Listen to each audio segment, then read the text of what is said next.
ازيكم حبايبي؟ عاملين ايه؟ اللي ما يعرفنيش انا نيفين.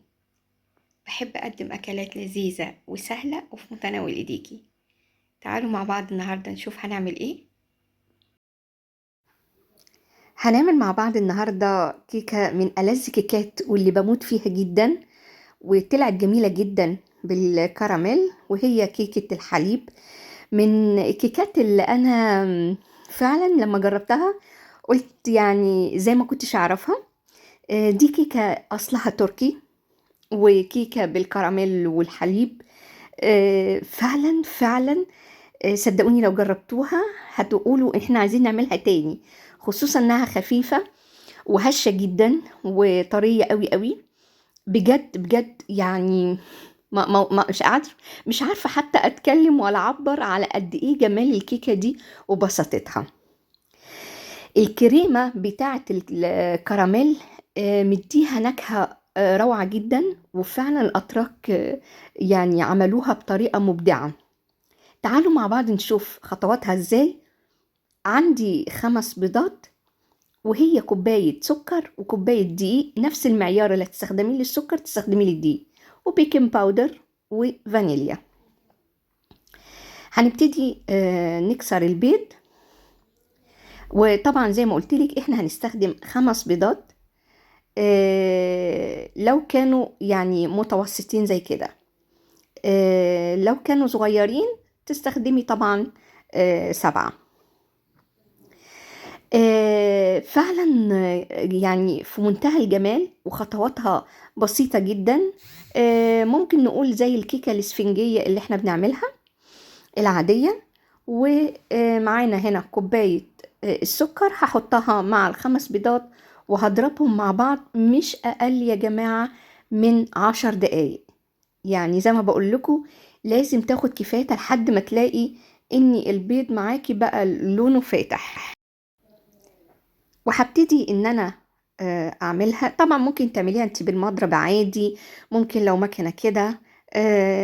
بس طبعا يستحسن بالمضرب الكهرباء، او مكنه لو زي كده بتاعه العجين، يعني اللي انت تختاريه، علشان بياخد وقت في الضرب كتير، بياخد وقت يعني زي ما قلت لك 10 دقايق لحد ما لونه يبقى فاتح. فما تتعبيش كاجهاد يعني، لكن لو تقدري طبعا بالمضرب اليدوي ان انت تضربي كده طبعا هيبقى اكتر، ممكن نقول ربع ساعة لو بالمضرب اليدوي.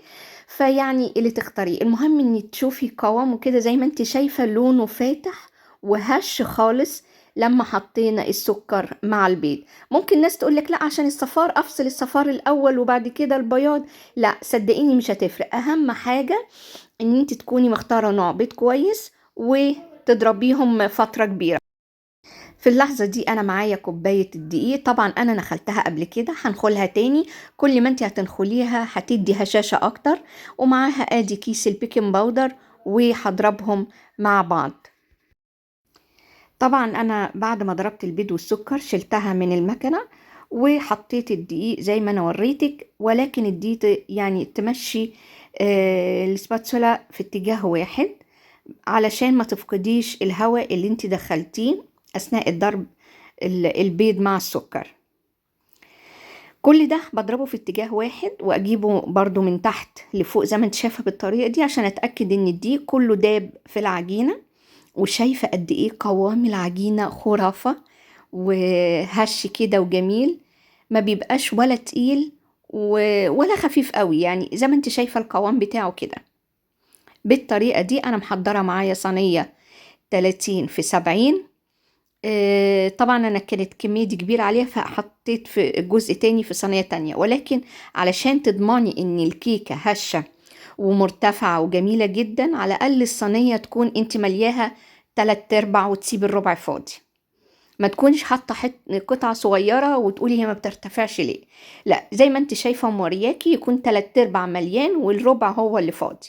وطبعا شايفة فقاقيع الهواء ده يعني يدل ان العجينة كويسة جدا وفيها الهواء. الكيكة الاسفنجية دي بحطها على 170 أول ربع ساعة. تمام.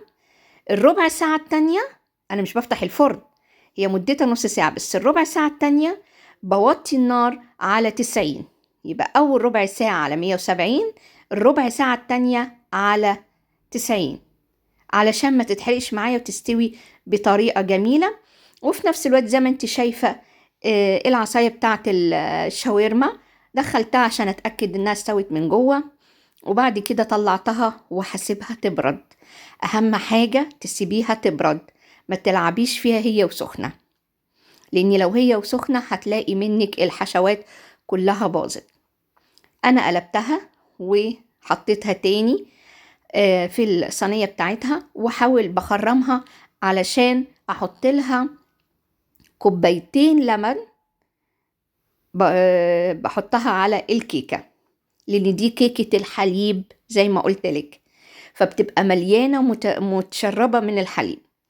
فانا حطيت الكوبايتين الحليب وهحطها في التلاجة علشان تبرد.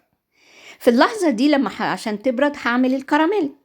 معايا كوباية سكر زي ما انت شايفة كده، تمام، وهسيبها على النار، مش هقلب فيها لحد ما اتأكد ان لونها اول درجة في السيحان. وطبعا انا بوريك على ازاي على نار هادية، ما تعليش النار، لاني لو عليتي النار هتمرر معاكي وهتخسري الكراميل اللي انت عايزاه. زي ما انا بوريكي كده، خلي النار هادية جدا وحط عليها السكر وسيبيها، بس راقبيها لحد ما تبتدي زي ما انت شايفة كده تاخد اول درجة في الدرجة البني زي كده. بسرعة قلبي وانزلي عليها معلقة كبيرة سمنة، تقليب سريع علشان ما يكلكعش معاكي ويبقى تقيل ويمسك في الحلة. في نفس الوقت برضو انا محضرة معايا كوباية او كوباية ونص لبن، وزي ما انت شايفة كده بنزل عليها وابتدي اقلبهم بسرعة جدا. برضو ليه بقلبهم؟ عشان برضو ما يعملش معايا كلاكيع. معايا هنا الامازينا او النشا 3 معالق صغيرين زي ما انت شايفة بالطريقة دي، وهقلبهم برضو وهرفعها على النار علشان بس تاخد اول درجة في الغليان والاقيها تقيلة اول درجة في يعني التقل. هوريك ازاي طريقتها. بصي شايفة هي دي كده تمام. هسيبها برضو تبرد، مش هستخدم اي حاجة سخنة، هسيبها تبرد على الاقل ساعة. في اللحظة دي هنعمل الطبقة الثالثة اللي هي كريم شانتيه. طبعا انا عندي هنا كريم شانتيه سائل، ممكن تستخدمي الباودر، ممكن تستخدمي اي نوع انت واثقة فيه في الكريم شانتيه. وضربتها كويس جدا وبرضو هسيبها في التلاجة لمدة ساعة. هي الكيكة دي حلاوتها ان انت تسيبيها براحتها، تاخد كل وقتها في التلاجة براحتها علشان تطلع قوامها مظبوط، وخصوصا انها متشربة بالحليب، فما ما يعني ما تتفرولش معاكي. برضو بعد ما بعمل الكريم شانتيه برضو هسيبها في التلاجة ساعة. يبقى أنا سبت الكيكة بعد ما خرجت من التلاجة من الفرن أسفة، وحطيتها في التلاجة ساعة. معايا الكراميل سايباه على البوتاجاز يبرد برضو مش أقل من ساعة. معايا الكريم شانتيه بعد ما ضربته هضربه واحطه في التلاجة لمدة ساعة، وبعد كده نبتدي نشوف هنعمل ايه. خرجت الكراميل من التلاجة وكده، وابتدي بعد كده ايه ازينه. بعد ما قعدت في التلاجة، وطبعا برضو الكريم شانتيه قعد في التلاجة ساعة، ببتدي اخرجه واحطه على الكيكة واسيبه يتساوى كويس جدا، واحطه تاني في التلاجة قبل ما احط له الكراميل. طبعا كل ده علشان يتماسك الطبقات كلها مع بعض. بعد ساعة جبت الكراميل وحطيته من فوق زي ما انتوا شايفين كده، وهسويه كويس، وبرضه هحطه في التلاجة تاني على الأقل نص ساعة علشان يمسك كويس الكراميل في الكريم شانتيه. الطبقة الأخيرة بقى التزيين اللي أنا عملناه بالكريم شانتيه، هنبتدي نعمل خطوط، ودي هتكون آخر طبقة للكيكة التركية اللي هي كيكة الحليب والكراميل أو التريتشيلتا. يمكن اسمها غريب شوية لكن هي مشهورة أكتر بكيكة الحليب والكراميل. كيكة جميلة جدا وطعمها حلو قوي قوي. في منها برضو الكيكة الإسبانية. يمكن الكيكة الإسبانية ما فيهاش عليها الكراميل من فوق، ولكن برضو معمولة بالحليب. هنبقى نعملها معاكم في مرة تاني إن شاء الله. لكن النهاردة حبينا نعمل فكرة الكيكة التركية الجميلة جدا اللي بالكراميل.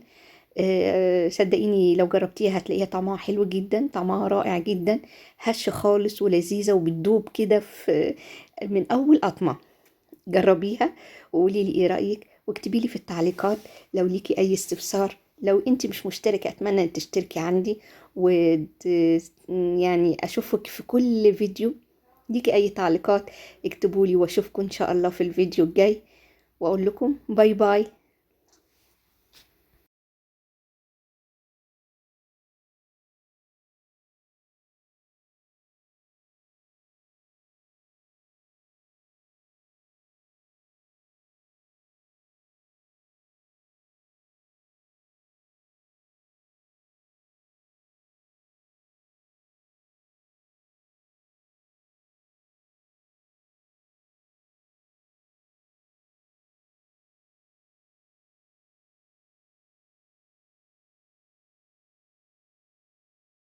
Perché sappiamo che lei è stato a Corvetto davanti a un bar tabacchi. Sì. Dove giorni fa abbiamo fatto una specie di raccolta firme con le associazioni, le realtà.